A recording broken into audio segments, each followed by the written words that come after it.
चालाक कौवा। एक बार बहुत गर्मी पड़ रही थी। एक कौवा बहुत प्यासा था। उसने इधर उधर पानी बहुत ढूंढा, लेकिन पानी कहीं नहीं मिला। अचानक उसे एक घड़ा दिखाई दिया। कौवा बहुत खुश हुआ। वो उड़कर उस घड़े के पास पहुंचा। घड़े में पानी बहुत कम था। कौवे की चोंच पानी तक ना पहुंच सकी। कौवा बहुत चालाक था। उसने एक तरकीब सोची। वो अपनी चोंच में कंकर उठा उठा कर लाया और घड़े में डालने लगा। 1 2 3 4 5 6 7 8 9 और 10। इसी तरह कौवा घड़े में कंकर ढालता गया। आहिस्ता आहिस्ता घड़े का पानी ऊपर आ गया।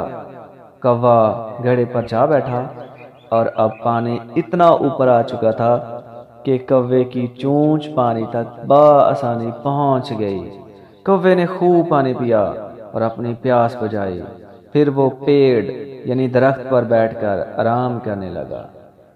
तो दोस्तों, इससे हमें ये सबक मिलता है कि जिस तरह कौवे ने बड़े अच्छे तरीके से सोच समझ के अपनी अकल का इस्तेमाल करते हुए पानी पिया, तो इसी तरह हमें भी इस दुनिया में अपनी ज़िंदगी बसर करने के लिए बहुत सारे ऐसे कामों के लिए इसी तरह का दिमाग जो है वो इस्तेमाल करना है और अपने जो भी काम है उसको पूरा करना है।